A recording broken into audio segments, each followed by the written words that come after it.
আজ জানো তো এই মাছটা দেখে আমার একটা কথা ভীষণ পরিমাণে মনে পড়ে গেল।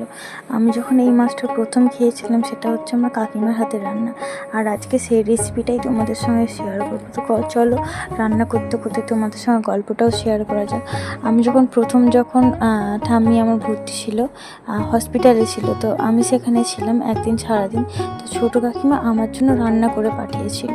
তো রান্নাটা ছিল মাছ আরও কিছু, আর এই ছোটো মাছ, আমি ছোটো মাছ একদমই পছন্দ করতাম না প্রথমত। আর আমি এগুলোর মধ্যে মাথা কাটা সব কিছু বেছে খেতাম।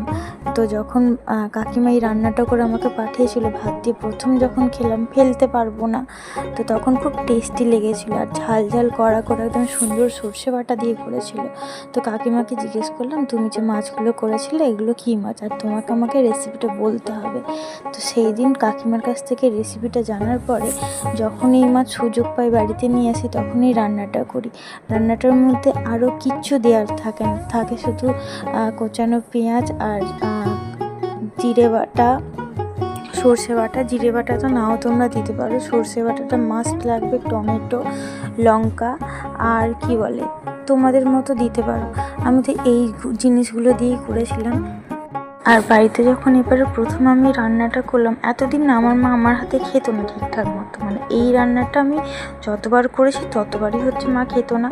আর এখানে আমি সব কিছু মশলা দিয়েছি, তোমাদেরকে মানে কিছুটা বললাম। তো মাকে যখন এই রান্নাটা করে দিলাম, মা বলছে না বেশ তো সুন্দর হয়েছে খেতে। আর মা একদম আমার হচ্ছে কী বলে প্রশংসায় পঞ্চমুখ করে দিয়েছিল একদম। আর আমার সেটা শুনেও খুব ভালো লেগেছিলো।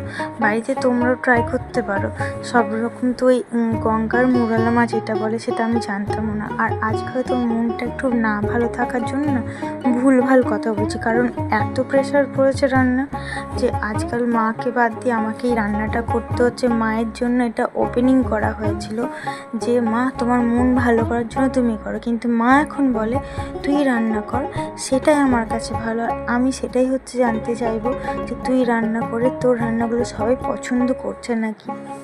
মা এটা জানে না যে আগের মতো আমার রান্না কেউ আর পছন্দ করো না তোমরা, কারণ আগের মতো প্রথম যখন ভিডিও দিতাম প্রচণ্ড পরিমাণে ভিউজ আসতো। আর রান্নার কালার দেখছো কি সুন্দর এসেছে, যখন টেস্ট করেছিলাম আমি তো বলেছিলাম এত সুন্দর খেতে লাগছিল। তো যাই হোক, ভিডিওটা আজকে এইটুকুটাই, আজকে রান্নাটা এইরকমই হয়েছে। আর কালার টেক্সচার দেখে একদম মাথা খারাপ হয়ে যাবে সত্যি কথা বলতে। তো চলো টাটা, দেখা হচ্ছে নতুন একটা ভিডিওর সাথে।